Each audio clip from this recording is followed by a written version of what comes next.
Arlo Parks, everybody. It's nice to see you. Hello. What's going on, friend? I'm well. I feel like it's been a fun few weeks being able to like arrive in this way.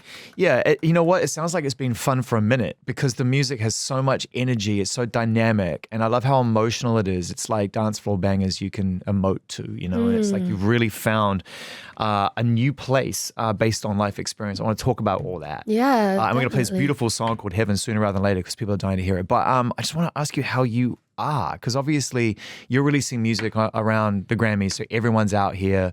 Was that deliberate? Were you like, I kind of want to make sure I've got stuff out and about when everyone's starting to come back together in 2026? Like, how deliberate was the timing of all this as you started to release music? I mean, I definitely wanted it to be around the new year. I honestly was timing it based on like the creative decisions we were making and just wanting to like be really patient with the way that it was presented and like building up the visual world. But it's definitely nice to be putting out music when I've got a lot of like friends in town and we can celebrate and talk about it. And it feels like a dynamic time to be releasing for sure. Congratulations. We missed you. We're really glad you're back. Thank you. We got to talk about like some of the life you've been living. You know, it's funny. I was talking to another artist about this, and they were really they were evangelizing the virtues of taking time, living some life, and not just going from one record to another record to another record to another record, because the opportunity is there. It's like the opportunity is there to live life also.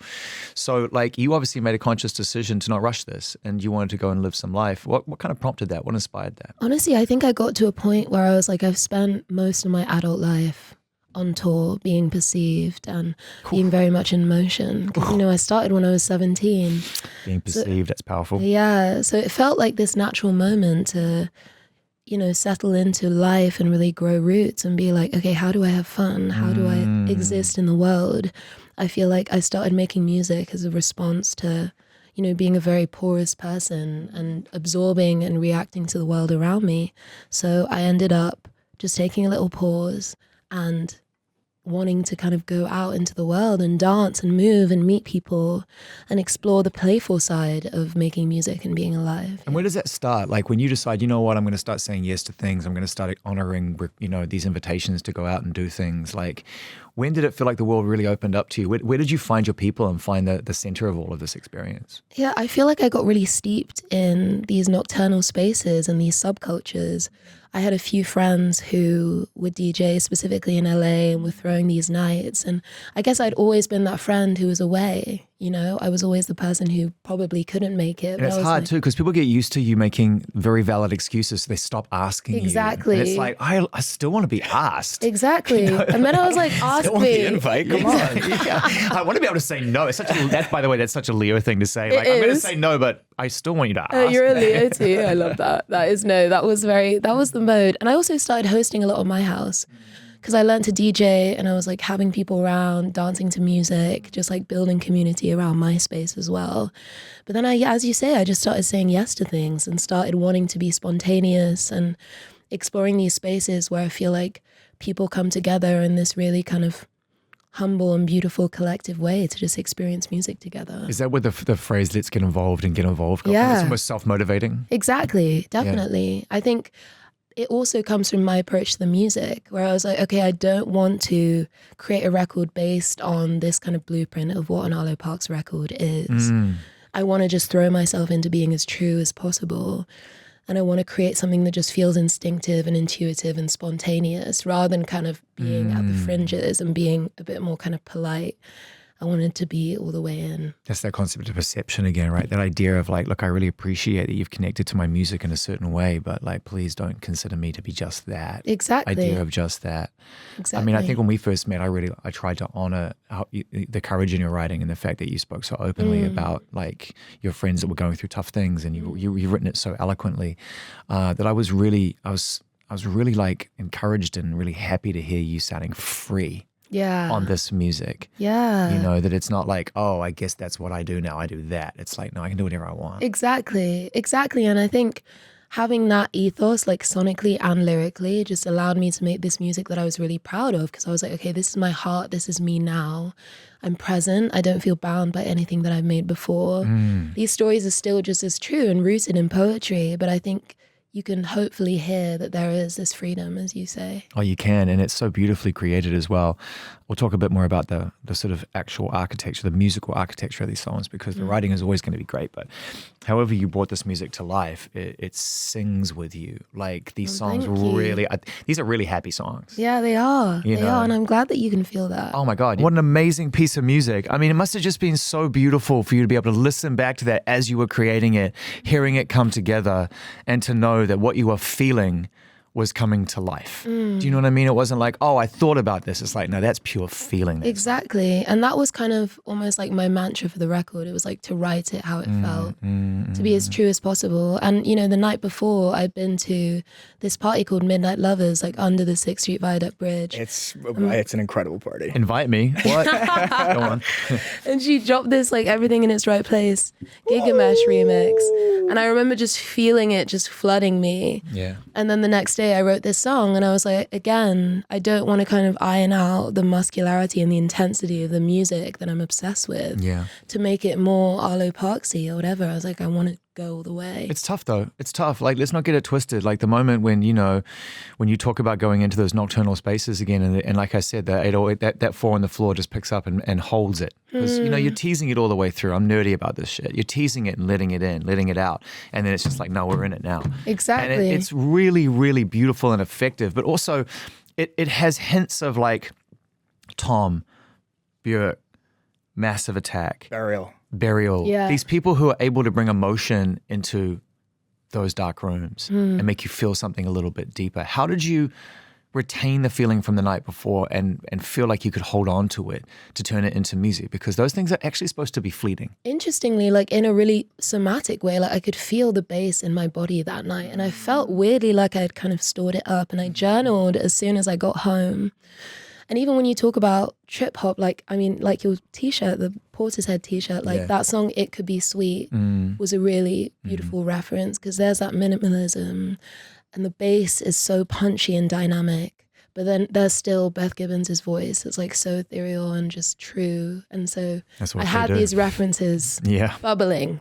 And I journaled, and I had the bass in my body, so it all came together. Amazing. I like this idea of journaling, right? Like, I think the poetry that I think people fell in love with your music is pretty tangible, especially through this new era. But like, Ambiguous Desires is just like such an incredible like 2-word phrase to name a project. Like, how did you land on that? Just I want to know, like, because it can mean so many different things. But I just want to know, like, how did you were like, yeah, that's it. That's what we're going forward with. Yeah. So I think for a while I was thinking about what the album would be named, and there was this sense of fluidity. Like it didn't feel like it was something that I could pin down just like in one word. And then I was journaling and I just wrote this phrase like, desire is an engine. Like we're all driven by the things we want, the people we want, the things we want to change.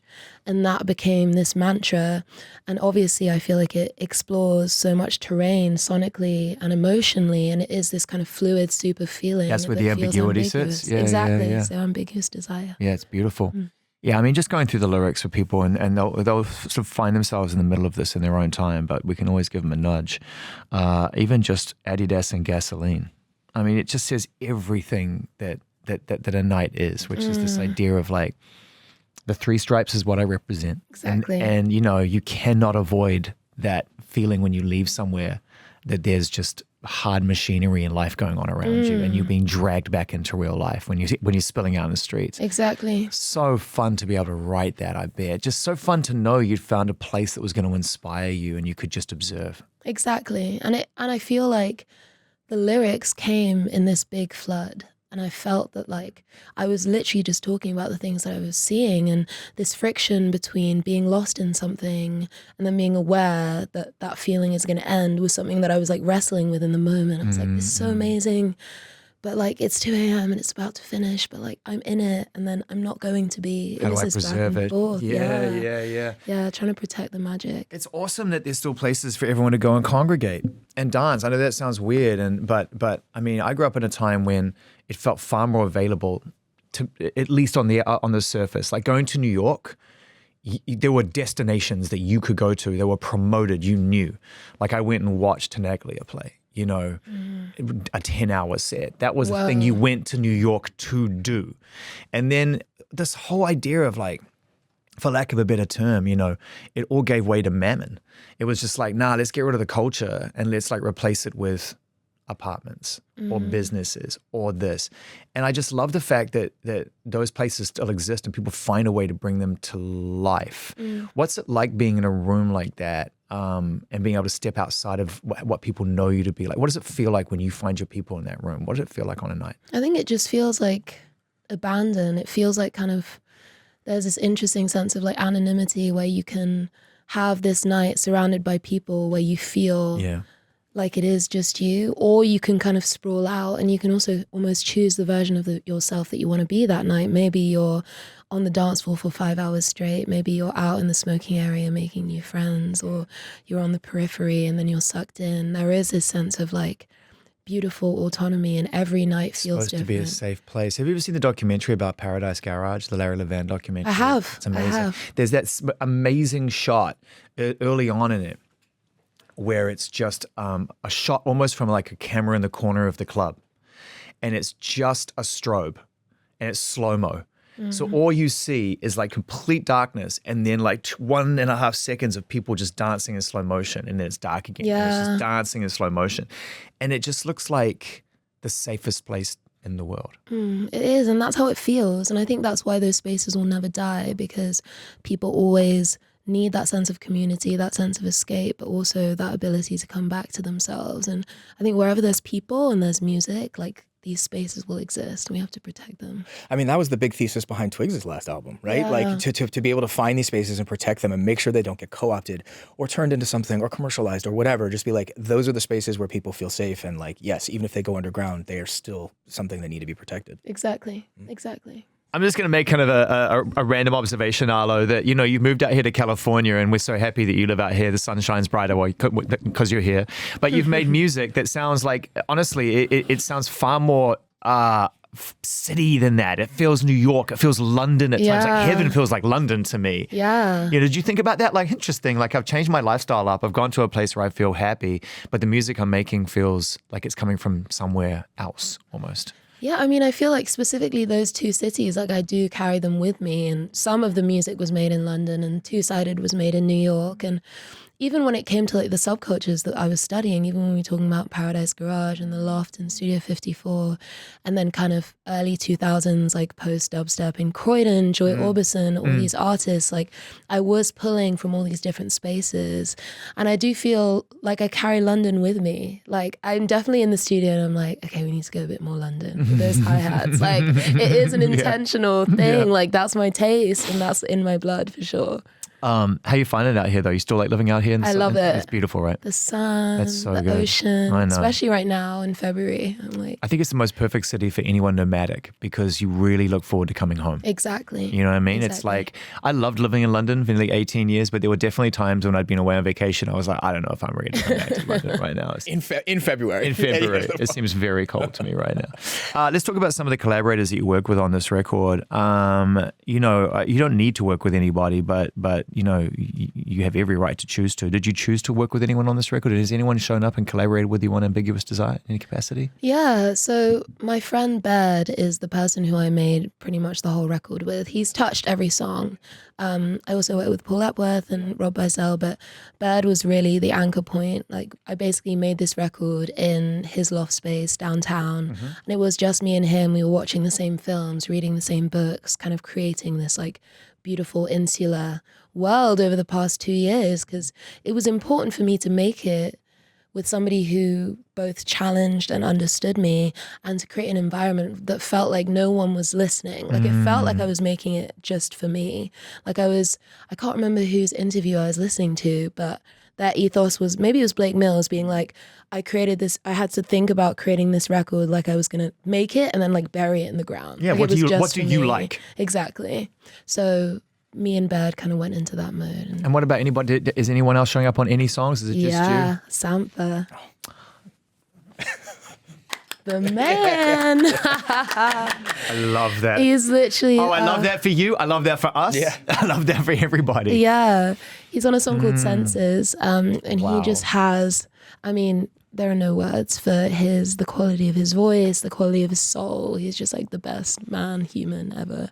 It must be such a nice feeling to know that you have recorded music now with the two of you together, because to your point, his voice is like a gift. He's always It's like a been gift. a North Star to me. And he's so humble, and he just has this real understanding of like bittersweetness and the light and shade. Like he really captures that. And we were just in the studio in Hackney, and I was kind of watching him shape the verses and the melodies like in real time, which was so amazing. I was like, I can't believe I'm here. And I love how the fact like he shows up so sparingly, it does feel like a gift. You know what I mean? It's like it's so like deliberate. I just don't think he overthinks it. I think if he fucks with you and likes the music, it's fine. Let's do it. Let's rock. It's true. And I feel like those are the best collaborations. And I love when it's, you know, collisions from like different genres, and you can tell there's just this respect, and it just works. Like I wanted it to feel that way, like a little like blessing at the end from Sampha. Yeah, well. And he's playing piano on it as well. All right, Arlo Parks, Ambiguous Desires. This is it, the new album, which we're excited to hear in full. And I can imagine now you must be thinking about how you're going to bring this to life, because it's a whole new tempo, a whole new sort of dynamic that you get to bring to the stage and recreate and recapture that and share it with people now. Yeah, and I think that's been a really exciting part of this, to really like reimagine what a live show looks like for me. It's been more of like kind of indie like rock setup for a while, but I need to bring in those textures and those drum machines and tape machines and synths, and like have those breaks really live as big and like muscular as they sound on the record, rather than like reinterpreting them with live drums.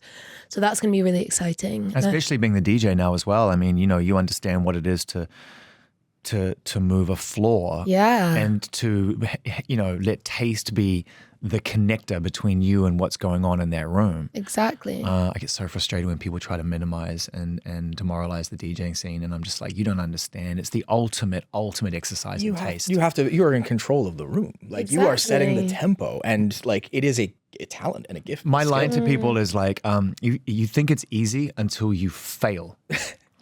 That's so real. Until you fail. Until that floor gets and cleared. when you fail, fucking hell, mate, you're like, oh my God, I've never wanted the floor to open up and eat me quicker. I'm literally like, wow. Because not only are you watching people tell you with their feet, F, giving you all a big F, right? So they're telling you straight up. It's so brutal. It's like, where are you going? But also, it just cuts so deep, because what they're saying to you is, yeah, we don't like your taste right now. We don't agree with your taste. You have bad taste right now. And so you're just hurting. So I'm just like, you guys think it's easy to DJ? You think it's just pressing play? Fail and come back to me. It's true. Exactly. Fucking brutal. You're not going to have that problem, because everybody's going to be buying tickets. So they're going to want to hear everything that you want to play. Okay. Are you going to be able, do you want to incorporate that in as well? Do you want to bring that world into it too? Definitely. And I think that's something that was really inspiring about like some of the XX shows where like Jamie's on the CDJ. It's like, that's something I really want to do. And also just DJing more in general. Yeah. Like kind of choosing maybe some select cities to like throw parties at afterwards. Like I want to embody it. I think it's important for people to understand that I'm not using this genre as like it's not like a costume that I'm putting on. Yeah. Like I've been living this. Yeah. And I think that's why the taste thing is essential as well, and bringing in some of the like more niche references and some of the performances that I've kind of grew up watching as well. We need these safe places again. You know, we know they exist still, but we need more of them. And I think anybody who, like yourself, who wants to go out and experience that has the ability and the talent to be able to sort of translate it. To your point, it's more than just a tour and an album. It's like, can we create community around this music? Exactly. You know, that's why I love what's coming out of New York at the moment. Is I keep banging on to Scuzzland about this. I'm like, you guys need to like really be the scene. Yeah. Like continue to open the door and bring people in and let them feel like they're a part of something again. Because as much as we all turn our nose up at scenes because we're not part of them, that's why we're all like, exactly. It's about a scene. It's like, because you're not in it, mate. Exactly. But I think they're really important. I think scenes are really important. I think so. And I think it's like a collection of, you know, like-minded people and taste. But I think, as you say, having the door open and have it be something that feels generous at the same time and curious and like not exclusive in like a bad way is important. But I think also just like curating your company and the people around you and surrounding yourself. But I with think also inspiring people. exclusivity is really important, and we should have a door policy. And if you're not we were fucking talking it, about I mean, that. it's like We were it's talking such a about good- that. It's so funny. It's like I want it to be inclusive, but no, you're not coming in, mate. I'm sorry. It's just like not wearing those. It needs to be a Not degree, wearing- a not degree wearing. of selection. I mean, I think at the end of the day, what we're talking about is intention, right? Like, yeah, it's exactly. intention. No, It's that's the happy medium. I agree with that. We're so happy you just came in. I mean, this is ahead of schedule, really, for all of the talkie. I'm sure it's starting, but I'm so stoked. You just like, yeah, I'll come down the road and say hi. Like, Yeah. always want you to feel like you can do that. We love you. you. But when does it really feel like it's okay? I'm working. Like I'm. at I mean, work? it's already started because, to be honest, like the record was done maybe like a year, maybe just under a year ago. And like the moment I finished the music, it was like building the world. And now as the music's coming out, it's like building the show. And then the album comes out. So it's beautiful work, but it is always work. That's also my personality. I love to keep things moving. Yeah, for good. Sure. Yeah, good. Well, thanks so much for coming. Thanks to your team for coming in. Appreciate it. And you know, it's just beautiful music. We're going to play so much off this record. Ambiguous Desire is the name of the album. Arlo Parks has been our guest. The song is called Heaven. And like I said, we love you, dude. Thank you. Thanks, Zane.